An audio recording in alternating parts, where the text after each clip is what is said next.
दोस्तों इस वीडियो को आप पूरी तरीके से अंत तक देखेंगे क्योंकि वीडियो दोस्तों आपके लिए काफी इंपॉर्टेंट है। अगर आपकी तैयारी बिल्कुल भी नहीं है तो ये वीडियो दोस्तों आपके लिए गेम चेंजर साबित होगा। 4 फरवरी का वायरल क्वेश्चन जो कि दोस्तों इतिहास का है, यानी कि ये प्रश्न जो है वायरल हो चुका है। हो सकता है ये सभी प्रश्न आपके बोर्ड एग्जाम में सीधे सीधे पूछे जा सकते हैं, तो प्लीज आप लोग कम से कम 8 से 10 क्वेश्चन को देखिए और ये प्रश्न का लेवल देखिए कितना अच्छा है। और आपकी बोर्ड एग्जाम में यही प्रश्न दोस्तों पूछे जाते हैं। तो मैं फिर से आप लोगों से कहूंगा, अगर आपकी तैयारी बिल्कुल भी नहीं है तो ये वीडियो आपके लिए काफी इंपॉर्टेंट है। बस सिर्फ आप दोस्तों वीडियो को एंड तक देखिए। 12 इंटर परीक्षा 2022 में जो 4 फरवरी को आपका परीक्षा होने वाला है, उसी के लिए दोस्तों ये वायरल प्रश्न है इतिहास का। चलिए फर्स्ट क्वेश्चन देखिए आपके स्क्रीन पर, संविधान सभा का अस्थायी अध्यक्ष किसे चुना गया? बताइए ये प्रश्न कौन नहीं जानता होगा।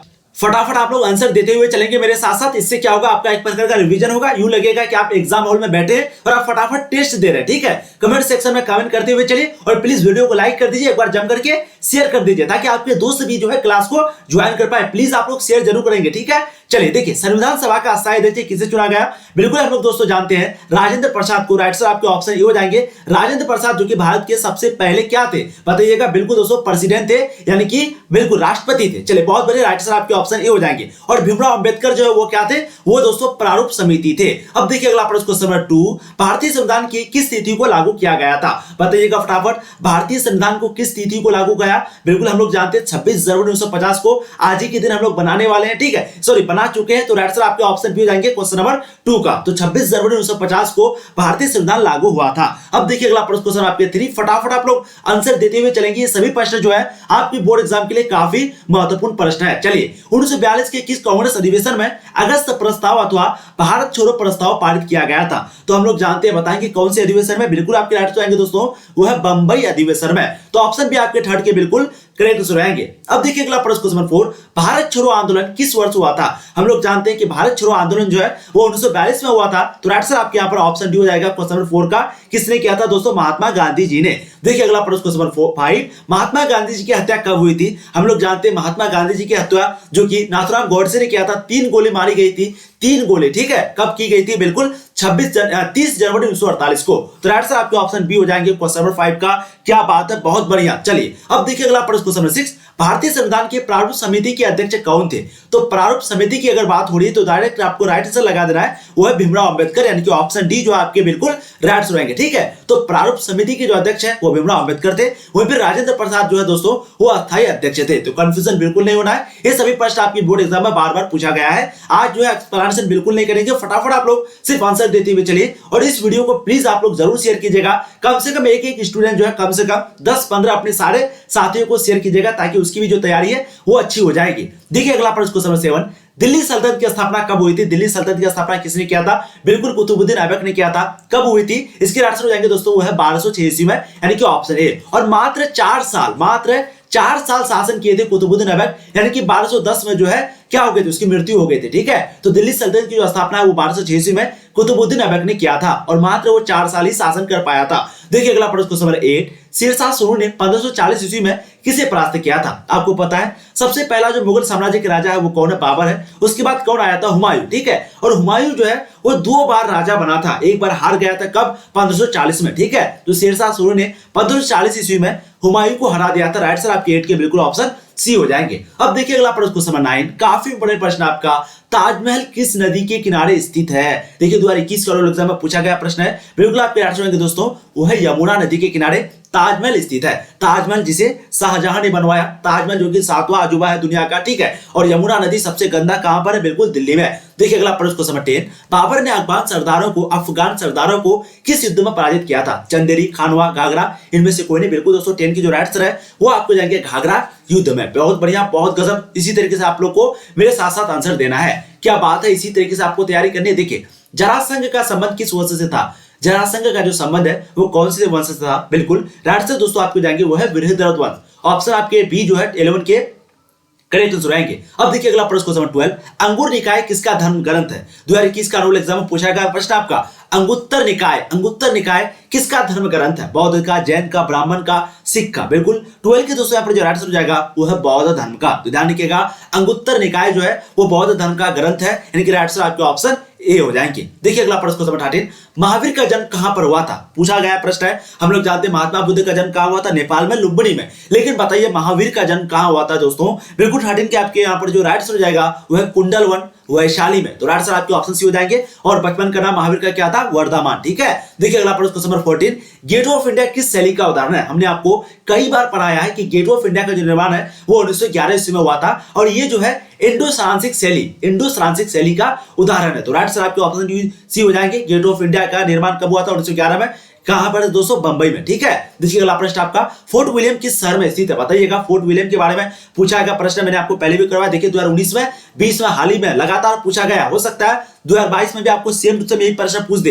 बिल्कुल दोस्तों 15 के राइट आंसर आपको जाएंगे वो है कोलकाता में। ठीक है, तो फोर्ट विलियम जो है किस शहर में है? वो है कोलकाता में। बहुत बढ़िया, बहुत गजब। देखिए अगला प्रश्न आपका, ईस्ट इंडिया कंपनी की स्थापना कब हुई थी? बिल्कुल 1600 ईस्वी में हुई थी। राइट आंसर आपके ऑप्शन ए हो जाएंगे। और फैक्ट्री की स्थापना सबसे पहले अंग्रेजों ने किया था, वो कहां पर किया था? सूरत में किया था। कब किया था? 1608 में। देखिए अगला प्रश्न क्वेश्चन नंबर 17, शेख सलीम चिश्ती की दरगाह कहां पर है? हमने ये भी प्रश्न आपको कई बार करवाया है दोस्तों। ये जो है फतेहपुर में। ठीक है, तो शेख सलीम चिश्ती की जो दरगाह है वो फतेहपुर में। राइट आंसर आपके ऑप्शन डी हो जाएंगे। हम लोगों के पास समय बहुत कम है, तो हम लोग जितना जल्दी हो सके सभी को फटाफट कंप्लीट करते हैं। प्लीज इस वीडियो को जरूर आप लोग शेयर कीजिएगा, इतना आप लोगों से हम उम्मीद करते हैं, आग्रह करते हैं, रिक्वेस्ट करते हैं, निवेदन करते हैं, यह आपका कर्तव्य है। चलिए, दिल्ली के जामा मस्जिद का निर्माण किसके काल में हुआ था? अकबर, जहांगीर, शाहजहां, औरंगजेब? कई बार हमने आपको यह भी प्रश्न करवाया। बिल्कुल शाहजहां के शासनकाल में दिल्ली का जो जामा मस्जिद है दोस्तों उसका निर्माण हुआ था। देखिए अगला प्रश्न क्वेश्चन आपके 19, पुर्तगालियों ने गोवा पर कब अधिकार किया था? 1509 में, 10 में, 12 में, 15 में? ये भी प्रश्न देखिए आपको पूछा गया प्रश्न है, बोर्ड प्रश्न आपका। ठीक है, बिल्कुल 19 के दोस्तों राइट आंसर आपको जाएंगे वो है 1510 ईस्वी में। तो पुर्तगालियों ने गोवा पर कब अधिकार किया था? 1510 ईस्वी में। देखिए अगला प्रश्न क्वेश्चन 20, काफी इंपॉर्टेंट प्रश्न है। देखिए सभी प्रश्न आपके एग्जाम में बार बार पूछा गया प्रश्न है। आज के वीडियो दोस्तों काफी आप लोगों के लिए इंपॉर्टेंट है, तो प्लीज आप लोग ध्यानपूर्वक सभी का आंसर फटाफट दीजिए। देखिए, किसने भारत को मात्र एक भौगोलिक इकाई कहा था? कर्जन ने, रिपन ने, सोले ने या फिर एलिफिस्टन ने? बिल्कुल 20 के दोस्तों यहाँ पर जो राइट आंसर हो जाएगा वो है आपके सोले ने। ऑप्शन से आपके 20 के बिल्कुल राइट आंसर रहेंगे। अब देखिए अगला प्रश्न question 21, poverty and un British rule in India, इसके जो लेखक है वो कौन थे? Poverty and un British rule in India, इसके जो लेखक राइटर है कौन थे? बिल्कुल 21 के दोस्तों राइट आंसर आपके हो जाएंगे वो है दादा भाई नौरोजी। ऑप्शन सी आपके राइट होंगे। इस क्वेश्चन को आप लोग स्क्रीनशॉट जरूर ले लीजिए। ठीक है, देखिए अगला प्रश्न क्वेश्चन 22, रानी लक्ष्मीबाई का जन्म कहां पर हुआ था? बहुत बार ये प्रश्न मैंने आपको करवाया है। बिल्कुल दोस्तों 22 के राइट आंसर आपको जाएंगे वो है काशी में। तो रानी लक्ष्मीबाई का जन्म कहां पर हुआ था? बिल्कुल काशी में। देखिए अगला प्रश्न क्वेश्चन 23, 1857 के विद्रोह के समय इंग्लैंड का प्रधानमंत्री कौन था? 2020 का रोल एग्जाम में पूछा गया प्रश्न आपका। डिज़रायली, रॉबर्ट पिल, पाल्मरस्टन या फिर ग्लेडस्टोन? बिल्कुल 23 के दोस्तों आंसर आपको जाएंगे वो है पाल्मरस्टन। ठीक है, तो 1857 का जब विद्रोह हो रहा था उस समय इंग्लैंड के जो प्रधानमंत्री है वो कौन थे? पाल्मरस्टन थे। देखिए अगला प्रश्न क्वेश्चन 24, दामिन ई को क्या है? दामिन ई को ये क्या है? भूभाग है, उपाधि है, तलवार है? इनमें से कोई नहीं। तो मैंने आपको जो हिस्ट्री का क्वेश्चन बैंक करवाया था वहां पर देखिए ये प्रश्न मैंने आपको करवाया था। ठीक है, और देखिए कई बार पूछा गया। बिल्कुल आपके आंसर क्या हो जाएंगे वो है भूभाग। ठीक है, तो 24 के आंसर आपको ए हो जाएंगे। दामिन ई को जो है वो भूभाग है। देखिए अगला प्रश्न क्वेश्चन 25, मीर कासिम तथा ईस्ट इंडिया कंपनी के बीच संघर्ष का जो मुख्य कारण था वो क्या था? मीर कासिम तथा ईस्ट इंडिया कंपनी के बीच जो संघर्ष का दोस्तों मुख्य कारण था वो क्या था? 25 के बिल्कुल यहाँ पर जो राइट आंसर हो जाएगा वो है आपके अंग्रेजों द्वारा दस्तक का दुरुपयोग। तो 25 के बिल्कुल आंसर ऑप्शन बी हो जाएंगे। अब देखिए अगला प्रश्न क्वेश्चन 26, मुंडा विद्रोह का नेता कौन था? कितना आसान प्रश्न आपका। बिल्कुल आंसर हो जाएंगे वो है बिरसा मुंडा। मुंडा विद्रोह का नेता बिरसा मुंडा। ठीक है, देखिए अगला प्रश्न क्वेश्चन 27, दक्कन दंगा आयोग कब गठित हुआ था? ये जो पीडीएफ है दोस्तों आपको वेबसाइट पे मिल जाएगा, बिल्कुल फ्री मिल जाएगा। आपको क्या करना है, या तो आप टेलीग्राम पे ज्वाइन हो जाइए या फिर आप सिंपली गूगल या फिर क्रोम ब्राउज़र पे सर्च कीजिए तनु क्लासेस, वहां पर आपको ये पीडीएफ मिल जाएगा। ठीक है, थोड़ा सा आपको देखना पड़ेगा, इधर उधर घूम फिर करके आपको मिल जाएगा, थोड़ा सा आपको वहां पर खोजना पड़ेगा। चलिए, दक्कन दंगा आयोग कब गठित हुआ था? बहुत ही इंपॉर्टेंट प्रश्न आपका। 27 नंबर क्वेश्चन काफी इंपॉर्टेंट, बिल्कुल आपको जाएंगे वो 1875 में। Option A. देखिए अगला प्रश्न क्वेश्चन 28, राजकुमार दारा का संबंध किस सिलसिले से था? चिश्ती, सुहरावर्दी, कादरी, सभा से? बिल्कुल 28 के दोस्तों आंसर आपको जाएंगे वो है कादरी से। ठीक है, तो राजकुमार दारा का जो संबंध है वो कौन से सिलसिले से था? बिल्कुल कादरी से। बहुत बढ़िया। अब देखिए अगला प्रश्न क्वेश्चन 29, त्रिपिटक का आचार्य किस विद्वान लेखक को कहा गया? बताइएगा। 29 का बिल्कुल आंसर जाएंगे दोस्तों वो है राहुल सांकृत्यायन। ऑप्शन सी, इसी को जो है त्रिपिटकाचार्य का एक प्रकार का यानी कि विद्वान लेखक को कहा गया। ठीक है, देखिए अगला प्रश्न 30, बादशाहनामा, अच्छा ये बादशाहनामा होगा, ठीक है। इसके लेखक कौन है, बादशाहनामा के लेखक कौन है, कई बार हमने आपको ये प्रश्न करवाया। लाहुड़ी, आप लोग जानते हैं लाहुड़ी, जी हाँ, ठाठी के राइट आंसर आपको जाएंगे अब्दुल हमीद लाहुड़ी। कभी कभी आपको ऑप्शन में लाहुड़ी दे देगा, ठीक है। लाहुड़ी जो है वो क्या थे, अबुल फजल के शिष्य थे, ठीक है। तो यहाँ पर राइट आंसर ठाठी के ऑप्शन डी हो जाएंगे। ये जो है बादशाहनामा के लेखक हैं। और आपको पूछा जाएगा अकबरनामा, आईनी अकबरी, ये सभी के लेखक कौन है, बिल्कुल आपके अबुल फजल है। वहीं पे अगर एक प्रश्न आपको पूछा जाता है, आपको पता होगा हुमायूंनामा के लेखक कौन है दोस्तों, वो है गुलबदन बेगम, ठीक है। बाकी जागीरनामा हो गया, जिसको हम लोग तुजू के जागरी बोलते हैं, उसके लेखक खुद जागीर है। और बाबरनामा के लेखक भी जो है खुद बाबर है। चलिए, ठगी प्रथा का अंत किसके काल में हुआ था, बिल्कुल 31 के आंसर आपको देंगे, वो है बेंटिक के काल में ठगी प्रथा का अंत हुआ था। अकबर के समय खालसा भूमि पर किसका अधिकार था, सम्राट का, जागीरदार का, जमींदार का, किसान का।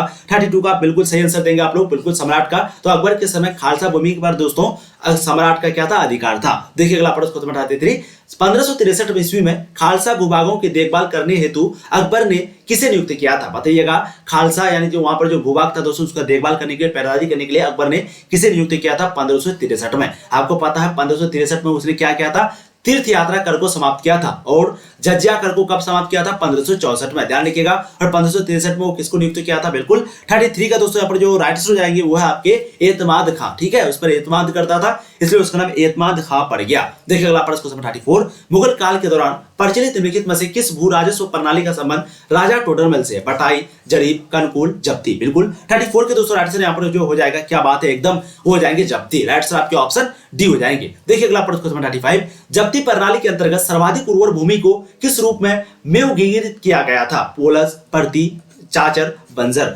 35 का बिल्कुल यहाँ पर आंसर जो आएंगे वो आपके पोलस, ठीक है। ये उतना इंपॉर्टेंट प्रश्न है। अब देखिए अगला प्रश्न आपका काफी इंपॉर्टेंट प्रश्न है, 2021 का एग्जाम में पूछा गया प्रश्न आपका। बंगाल के प्रसिद्ध संत कौन थे, बताइएगा आप लोग। चैतन्य महाप्रभु, गुरु नानक, कबीर, बाबा फरीद, अच्छा ये फरीद होगा, ठीक है। 36 का बिल्कुल आपको सही आंसर कमेंट करना दोस्तों, बिल्कुल 36 का वो है चैतन्य महाप्रभु, ठीक है। तो बंगाल के जो प्रसिद्ध संत थे वो चैतन्य महाप्रभु थे। करेक्ट आंसर आपके ऑप्शन ए हो जाएंगे। अब देखिए अगला प्रश्न 37, बीजक में किसका उपदेश संग्रह है, बताइएगा। बीजक में जो है किसका उपदेश मिलता है, बताइएगा। कबीर का, गुरु नानक का, चैतन्य का, रामानंद का, बिल्कुल 37 के दोस्तों यहाँ पर जो राइट आंसर आपको जाएगा वो है आपके ऑप्शन ए कबीर का। तो बीजक में जो है कबीर का उपदेश संग्रहित है। अब देखिए अगला प्रश्न आपका, विष्णु को अपना पति कौन मानती थी, 2020 का बोर्ड मॉडल क्वेश्चन आपका। मीरा, अंडाला, कराइकल, इनमें से सभी। तो विष्णु को जो है अपना पति कौन मानती थी, बिल्कुल दोस्तों 38 के राइट आंसर आपको जाएंगे वो है मीरा। राइट आंसर आपके ऑप्शन ए हो जाएंगे। बहुत लोग सभी लगा देता है, जो कि बिल्कुल गलत हो जाएगा। बहुत बढ़िया, बहुत गजब, क्या बात है। बिल्कुल ऐसे ही जैसे आप यहाँ पर तैयारी कर रहे हैं, एकदम ऐसे आपको तैयारी रख देने, एकदम सब कुछ फिनिश हो जाएगा, ठीक है। चलिए देखिए, पल्लव राजाओं ने किस मत को अपना राजधर्म घोषित किया था, जैन को, बौद्ध को, शैव को, वैष्णव को, क्या बात है। बिल्कुल 39 के राइट आंसर आप लोग कमेंट कर रहे हैं वो है वैष्णव को, ठीक है। तो पल्लव राजाओं ने वैष्णव मत को जो है अपना राजधर्म घोषित किया था। देखिए अगला प्रश्न आपका क्वेश्चन 40, किस यात्री ने कश्मीर को पृथ्वी पर अतुलनीय बताया था, अल-बरूनी, बर्नियर, इब्न बतूता या फिर टैवर्सियर ने। बिल्कुल 40 के दोस्तों यहाँ पर जो राइट आंसर हो जाएगा वो है बर्नियर ने। तो बर्नियर जो है वो कश्मीर को क्या बताया था दोस्तों, अतुलनीय बनाया था। फ्रांसवा बर्नियर जो कि फ्रांस का रहने वाला था, फ्रांस से आया था। 40 के राइट आंसर बिल्कुल ऑप्शन बी हो जाएंगे। अल-बरूनी के बारे में पूछा जाता है, क्या पूछा जाता है, बिल्कुल किताबुल हिंदी के लेखक अल-बरूनी है। ये अपने जमाने में बहुत बड़े ज्ञानी थे। इब्न बतूता जो कि मोरक्को का निवासी था। इब्न बतूता जिसके ऊपर रेहला यात्रा वृत्तांत है, जिसका यात्रा वृत्तांत का नाम क्या है, रेहला। देखिए घुमकर शास्त्रक नामक जो पुस्तक है, इसके लेखक कौन है, बिल्कुल दोस्तों 41 के राइट आंसर आपको जाएंगे वो है राहुल सांकृत्यायन, ऑप्शन बी, ठीक है। देखिए अगला प्रश्न नंबर 42, किस विदेशी यात्री को हीरो के खानों में रुचि थी, बताइएगा। हीरो, हीरा जो है ना, डायमंड, बिल्कुल Ibn Battuta, Tavernier, Bernier, Al-Biruni. 42 के जो राइट आंसर दोस्तों वो आपको जाएंगे टैवर्नियर, ठीक है। तो इसको जो है हीरो के खानों में क्या थी, रुचि थी, दिलचस्पी थी। देखिए कौन विदेशी यात्री जो कि पेशे से चिकित्सक था, यानी कि डॉक्टर था, ये प्रश्न आपको पहले भी करवा चुके हैं और ये वीवीआई प्रश्न आपका, बिल्कुल फ्रांसवा बर्नियर, ठीक है। तो फ्रांसवा बर्नियर जो है वो पेशे से क्या था दोस्तों, एक डॉक्टर था, एक चिकित्सक था। कौन, फ्रांसवा बर्नियर जो कि फ्रांस का था। तो राइट आंसर आपके ऑप्शन बी हो जाएंगे। हो सकता है प्रश्न आपको इस बार पूछ दिया जाए, तो प्लीज आप लोग ध्यान से उस प्रश्न को याद कर लीजिएगा। देखिए अगला प्रश्न आपका, जिस बोधि वृक्ष, जो भी प्लीज वीडियो को लाइक नहीं किया अभी तक, वीडियो को लाइक कर दीजिए। आप लोग क्वेश्चन आंसर करने की भावना में खो जाते हैं, लाइक जरूर कीजिए, शेयर कर दीजिए, बस छोटा सा बात है, और सब्सक्राइब कर लीजिए, ठीक है। बहुत मजा की, बहुत मजा। चलिए देखिए अगला प्रश्न आपका, जिस बोधि वृक्ष के नीचे बुद्ध को ज्ञान की प्राप्ति हुई थी, बताइएगा, उसे किसने नष्ट कर दिया था, बताइएगा आप लोग। 44 नंबर क्वेश्चन का, बिल्कुल बहुत बढ़िया, वो हो जाएंगे दोस्तों शशांक ने, ठीक है। तो बोधि वृक्ष, अच्छा आपको पूछा था कि गौतम बुद्ध को जो है शिक्षा की प्राप्ति कहाँ हुई थी? बोध गया में, ठीक है। और पैदाइश लुम्बिनी में हुई थी, ठीक है। बचपन का नाम सिद्धार्थ था। लेकिन यहाँ पर क्या पूछा, जहां पर उसको वो बोधि वृक्ष के पेड़ के नीचे जो है अपना ज्ञान की प्राप्ति किए थे, उसी को नष्ट कौन किया था दोस्तों? शशांक ने। 44 के राइट आंसर आपके ऑप्शन ए हो जाएंगे। देखिए अगला प्रश्न आपका, धर्मचक्र परिवर्तन क्या है? धर्मचक्र जो परिवर्तन है वो क्या है? बिल्कुल आपके राइट आएंगे दोस्तों, वो है प्रथम उपदेश, ऑप्शन बी। देखिए अगला प्रश्न क्वेश्चन 46, गौतम बुद्ध को ज्ञान किस नदी के किनारे मिला था? गंगा नदी, गंडक नदी, निरंजना नदी? फटाफट आप आंसर दीजिएगा। बिल्कुल दोस्तों 46 के आंसर आपको जाएंगे वो है निरंजना नदी, ठीक है। तो गौतम बुद्ध को ज्ञान जो है वो निरंजना नदी के किनारे मिला था। राइट आंसर 46 के आपके ऑप्शन सी हो जाएंगे। देखिए अगला प्रश्न क्वेश्चन 47, बिल्कुल हम लोगों के पास टाइम बहुत कम है, तो जितना जल्दी हो सके उतना आप लोग जल्दी आंसर देने का प्रयास कीजिएगा, क्योंकि टाइम जो है वो बहुत कम है, बहुत कीमती टाइम है आप लोगों का भी, ठीक है। चलिए, महात्मा बुद्ध के बचपन का नाम क्या था? अभी हमने आपको बताया महात्मा बुद्ध के बचपन का नाम जो है सिद्धार्थ था, ठीक है। और वर्धमान जो है वो महावीर के बचपन का नाम था। महावीर के बचपन का नाम वर्धमान था और महात्मा बुद्ध का बचपन का नाम सिद्धार्थ था। देखिए अगला प्रश्न आपका, मानव जीवन के संपूर्ण जीवन को कितने आश्रमों में बांटा गया है? एक प्रश्न पूछा जाता है ना कि संपूर्ण क्रांति जो कि जयप्रकाश नारायण के द्वारा कहा गया, पटना के गांधी मैदान में भाषण दिया गया। तो दोस्तों संपूर्ण क्रांति यानी सॉरी जयप्रकाश नारायण के जो बचपन का नाम क्या था? तो जयप्रकाश नारायण के बचपन का नाम बाउल था, ठीक है। तो मानव जीवन के संपूर्ण जीवन के कितने आश्रमों में बांटा गया है बताइएगा। तो 48 नंबर क्वेश्चन, बिल्कुल 48 के दोस्तों आंसर आपको जाएंगे वो है 4 आश्रमों में बांटा गया है मानव जीवन के संपूर्ण जीवन को। देखिए अगला प्रश्न आपका 2021 के अनुअल एग्जाम में पूछा गया प्रश्न आपका, द्रौपदी किसकी पत्नी थी? अर्जुन, भीम, नकुल, इनमें से सभी? क्वेश्चन बैंक आपको करवाए हैं, आप लोगों को बिल्कुल सही आंसर देना है। बिल्कुल 49 के आंसर आपको जाएंगे इनमें से सभी की, ठीक है। तो अर्जुन की भी, भीम की भी, नकुल की भी, द्रौपदी जो है वो पत्नी थी। तो राइट आंसर आपके ऑप्शन डी हो जाएंगे। देखिए अगला प्रश्न क्वेश्चन 50, अभिमन्यु किसका पुत्र था? 2020 का बोर्ड वाला क्वेश्चन है। अर्जुन, भीम, नकुल, सहदेव। तो अभिमन्यु जो है वो किसका पुत्र था? बिल्कुल 50 के दोस्तों यहाँ पर जो राइट आंसर हो जाएगा वो है अर्जुन का पुत्र था। देखिए अगला प्रश्न आपका, महाभारत का युद्ध कितने दिनों तक चला था? हम लोग कई बार पढ़ा चुके हैं कि महाभारत का जो युद्ध है वो दोस्तों 18 दिनों तक चला था। तो राइट आंसर आपके ऑप्शन डी हो जाएंगे। कई बार आपको पूछा भी गया है, ठीक है। देखिए अगला प्रश्न आपका, चीनी यात्री फायान किस शासक के काल में भारत आया था? देखिए 2014 में पूछा गया प्रश्न आपका, और बहुत ही आसान प्रश्न आपका। बिल्कुल 52 के दोस्तों यहाँ पर जो राइट आंसर हो जाएगा वो है आपके विक्रमादित्य चंद्रगुप्त द्वितीय। ध्यान रखिएगा, चंद्रगुप्त द्वितीय भी इसको बोला जाता था, विक्रमादित्य भी बोला जाता था, या फिर चंद्रगुप्त विक्रमादित्य भी बोला जाता था। तो दोनों चीज को नाम को याद रखना, ठीक है। तो चीनी यात्री जो कि फायान, वो कहां का था? चीनी यात्री था दोस्तों। वो भारत जो आया था वो विक्रमादित्य, जिसको हम लोग चंद्रगुप्त आदित्य द्वितीय के नाम से भी जानते हैं, उसी के शासन काल में भारत आया था। देखिए अगला प्रश्न आपका, कभी कभी पूछा जाएगा आपको प्रश्न कि जो है इब्न बतूता वो कब भारत आया था दोस्तों? तो वो है 14वीं शताब्दी में। कभी कभी पूछा जाएगा अलबरूनी भारत कब आया था? तो इसको जो बंदी बना के लेके आया था मोहम्मद गजनवी, कब लेके आया था? 11वीं शताब्दी में, ठीक है। चलिए, हुमायूं का भाई कौन था बताइएगा। बिल्कुल इनमें से सभी, यानी कि कामरान भी, अस्करी भी, हिंदाल भी, ये सभी जो है हुमायूं का भाई था। तो राइट आंसर आपके ऑप्शन डी हो जाएंगे। हुमायूंनामा की रचना किसने किया? बिल्कुल गुलबदन बेगम ने। तुजू के बाबरी किसने लिखी? अभी हमने आपको बताया, चाहे आपको तुजू के बाबरी दे दे या फिर आपको क्या दे दे, बाबरनामा, दोनों नाम एक ही है। ध्यान रखिएगा, कुछ अंतर है वो आपको अभी फिलहाल आपको याद रखना है कि तुजू के बाबरी को ही बाबरनामा बोला जाता है। तो तुजू के बाबरी दोस्तों किसने लिखा था? बिल्कुल 54 के जो राइट आंसर हो जाएंगे दोस्तों वो है बाबर ने। मैंने अभी बताया, एक आपका जहांगीरनामा और एक आपका बाबरनामा, जिसको हम लोग जहांगीर को क्या बोलते हैं? तुझी के जहांगीरी, और बाबरनामा को बोलते हैं तुझी के बाबरी। ये दोनों के लेखक दोस्तों दोनों खुद है, यानी कि बाबरनामा का बाबर और जहांगीरनामा का जहांगीर, ठीक है। देखिए अगला प्रश्न आपका, मेगास्थनी जिसके जो कि इंडिका के रचनाकार है, तो बताइए किस भारतीय शासक के दरबार में आया था? अशोक, बिंदुसार, चंद्रगुप्त मौर्य या फिर स्कंदगुप्त? बिल्कुल 55 के दोस्तों यहाँ पर जो राइट आंसर हो जाएगा वो है आपके चंद्रगुप्त मौर्य के शासन काल में मेगास्थनी जो है वो भारत आया था, उसके दरबार में आया था। देखिए अगला प्रश्न क्वेश्चन 56, किस अभिलेख में सती प्रथा का उल्लेख मिलता है बताइएगा। सती प्रथा का उल्लेख जो है, यानी कि सती प्रथा के बारे में जो जिक्र है वो कौन सी किताब में मिलता है? बिल्कुल 56 के दोस्तों आंसर आपको जाएंगे वो है एरन अभिलेख, ठीक है। तो ऑप्शन बी जो है आपके बिल्कुल करेक्ट हो जाएंगे। प्लीज जो भी वीडियो को लाइक नहीं किया लाइक कर दीजिएगा दोस्तों, काफी मेहनत लगती है एक वीडियो बनाने में, आप लोग को जैसे कि पता है, ठीक है। देखिए अगला प्रश्न आपका, बाणभट्ट की रचना कादम्बरी में किस शासन काल का वर्णन है बताइएगा। बाणभट्ट की रचना जो कि कादम्बरी है वहां पर किस शासन का मतलब कि किस शासन काल का वर्णन है? 57 के दोस्तों बिल्कुल राइट आंसर आपको जाएंगे, क्या बात है, एकदम हो जाएंगे दोस्तों, वो है हर्षवर्धन का शासन काल का मतलब कि वर्णन है, ठीक है। देखिए अगला प्रश्न आपका, सिंधु सभ्यता किस देश का साथ व्यापारिक संबंध नहीं था? हम लोग जानते हैं कि सिंधु सभ्यता का जो है व्यापारिक संबंध, जो बिजनेस संबंध है वो चीन के साथ नहीं था, बाकी मेसोपोटामिया, ईरान, अफगानिस्तान ये सभी देशों के साथ था, लेकिन चीन के साथ नहीं था। सिंधु सभ्यता में जो मोहर थी दोस्तों वो किस चीज की बना हुआ था? बिल्कुल सीएल खड़ी की। पूछा जाता प्रश्न कि सिंधु सभ्यता में जो मोहर थी वो किस चीज की बनी हुई थी? वो है सीएल खड़ी की, ठीक है। चलिए, सिंधु वासियों के प्रमुख देवता कौन थे? इंद्र, विष्णु, पशुपति महादेव या फिर गणेश?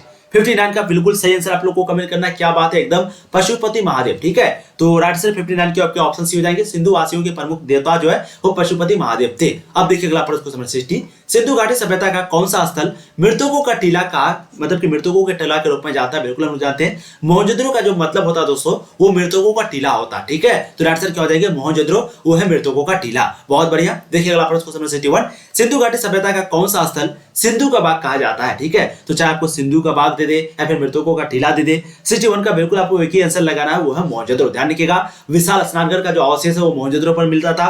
मोहनजोदड़ो जो कि हड़प्पा सभ्यता का सबसे बड़ा शहर था और मोहनजोदड़ो को मृतकों का टीला भी कहा जाता है, यानी कि उसका मतलब होता है, और सिंधु बाग मतलब कि सिंधु यानी कि स्थल जो है सिंधु का बाग भी कहा जाता है। तो किसको? मोहनजोदड़ो को। राइट आंसर ऑप्शन ए हो जाएंगे। रखलदास बनर्जी ने 1922 ईस्वी में मोहनजोदड़ो का खोज किया था। भारतवर्ष किस वर्ष गणतंत्र बना? गणतंत्र जो अभी हम लोग बनाने वाले हैं बिल्कुल 1950 में। क्या बात है एकदम। 62 के राइट आंसर आपके क्या हो जाएंगे? Option B. एकदम गलत आप लोग को किसी को नहीं करना, ठीक है। 26 जनवरी डेट भी याद रखिएगा, 26 जनवरी 1950 को भारतवर्ष जो है क्या बना? गणतंत्र बना। 2021 में देखिए कितना आसान प्रश्न आपको पूछा गया था। अकबर ने टोडरमल को दीवाने अशरफ कब नियुक्ति किया था? बिल्कुल 63 का दोस्तों आपको एकदम सही आंसर कमेंट करना है। क्या बात है एकदम 63 का एकदम बिल्कुल सही आंसर कमेंट करना। राइट आंसर क्या हो जाएगा? 1582 को। कहीं कहीं पे आपको 1581 दिया पड़ेगा जो कि आपका बिल्कुल गलत हो जाएगा, ठीक है। अकबर ने टोडरमल को जो है दीवाने अशरफ के रूप में जो नियुक्ति किया था, दीवाने अशरफ नियुक्ति जो किया था वो 1582 ईस्वी में किया था। देखिए 2019 का एनुअल एग्जाम में 2019 का एनुअल एग्जाम में पूछा गया प्रश्न आपका, औरंगजेब ने अपने जीवन का अंतिम भाग कहां पर बिताया? औरंगजेब जिसको हम लोग आलमगीर के नाम से जानते हैं वो जो है दक्षिण भारत में अपने जीवन का अंतिम भाग को बिताया था, ठीक है। तो राइट आंसर क्या हो जाएगा? Option D. कई बार ये भी प्रश्न आपको पूछा गया है। देखिए अगला प्रश्न क्वेश्चन 65, भारत का प्रथम मुगल शासक कौन था? बताइएगा। प्रथम, जी हाँ बाबर था। बाबर कब बना था दोस्तों? 1526 में। 1526 में जो कि लड़ाई हुई थी पानीपत की प्रथम युद्ध, जिसमें इब्राहिम लोधी हार गए थे और बाबर जीतने के बाद मुगल साम्राज्य की स्थापना किए थे। तो राइट आंसर आपके यहाँ पर क्या हो जाएगा? बिल्कुल हो जाएंगे ऑप्शन बी, बाबर ने शुरुआत किया था। देखिए कृष्णदेव राय की रचना कौन सी है? कृष्णदेव राय की रचना कौन सी है? 2021 का एग्जाम में पूछा गया प्रश्न आपका, बिल्कुल राइट आंसर आएगा दोस्तों, वो है अमुक्तमाल्यदा, ठीक। अमुक्तमाल्यदा ये जो है कृष्णदेव राय की रचना है। अब देखिए अगला प्रश्न क्वेश्चन आपके 67, गोपुरम का संबंध जो है किससे है? व्यापार से, गाय से, मंदिर से? ये भी प्रश्न देखिए 2012, 15, 19 में पूछा गया प्रश्न है। बहुत ही आसान प्रश्न है, बिल्कुल आपके राइट आंसर क्या हो जाएंगे? मंदिर से, ठीक है। तो गोपुरम का जो संबंध है दोस्तों वो मंदिर से है। 67 के राइट आंसर ऑप्शन सी हो जाएंगे। देखिए अगला प्रश्न आपका, विजयनगर का महानतम शासक कौन था? हम लोग जानते हैं विजयनगर का जो महानतम शासक था, सबसे ग्रेट शासक, वो कौन था? कृष्णदेव राय, जो कि तुलु वंश से संबंध रखता था। पूछा जाता है ना कि तुलु वंश से जो है कौन संबंध रखता था? कृष्णदेव राय। या फिर कृष्णदेव राय किससे संबंध रखता था? कौन से वंश से?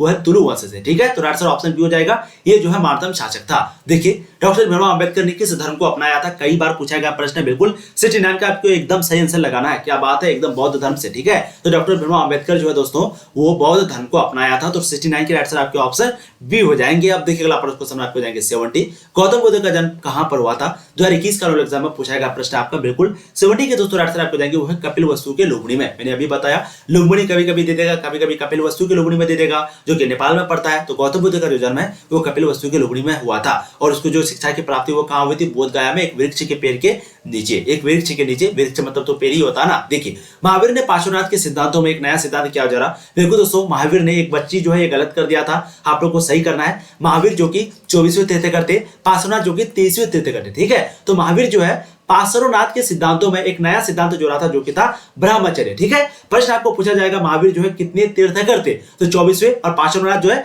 वो 23वें तीर्थंकर थे। तीर्थंकर का मतलब क्या होता है? शिक्षक। जैन धर्म में उसी को तीर्थंकर बोला जाता है। श्वेतांबर और दिगंबर ये किसी धर्म का है दोस्तों? वो है जैन धर्म का। ध्यान रखिएगा जैन धर्म की दो शाखाएं, एक दिगंबर और एक श्वेतांबर। बाकी बौद्ध धर्म से मैंने आपको कई बार बताया है, सुत्त पिटक हो गया, त्रिपिटक हो गया, आपका महायान हो गया, हीनयान हो गया, ये सभी का जो संबंध है वो बौद्ध धर्म से है। बहुत बढ़िया, बहुत गजब। चलिए देखिए अगला प्रश्न आपका, जवाहरलाल नेहरू ने पराधीन देशों के कांग्रेस में कहां भाग लिया था? बताइएगा। 73 नंबर क्वेश्चन काफी इंपोर्टेंट है, बिल्कुल आपके आंसर होंगे वो ढाका में, सॉरी नहीं मुसेल्स में होगा, ठीक है। हाँ बिल्कुल 73 का आंसर आपको मुसेल्स होगा। प्लीज आप लोग सही कर दीजिएगा। जवाहरलाल नेहरू ने पराधीन देशों के जो कांग्रेस में दोस्तों कहां पर भाग लिया था? वो है मुसेल्स में। देखिए अगला प्रश्न क्वेश्चन 74, आप लोग से मैं बार बार रिक्वेस्ट करता हूं कि प्लीज आप लोग वेबसाइट पे जरूर जाइए, एक बार कम से कम जाइए, रोज करो, जहां पर कुछ ना कुछ अपलोड हो रहा है, ठीक है। होम साइंस जो है 5 सेट अपलोड ऑलरेडी हो चुका है। तो पांचों सेट को अगर आप लोगों ने नहीं देखा तो प्लीज जाकर के देख लीजिएगा। उसी तरीके से हिस्ट्री का भी हो चुका है, बहुत सारा सब्जेक्ट का हो चुका है, जाके जरूर आप लोग देखिए, ठीक है।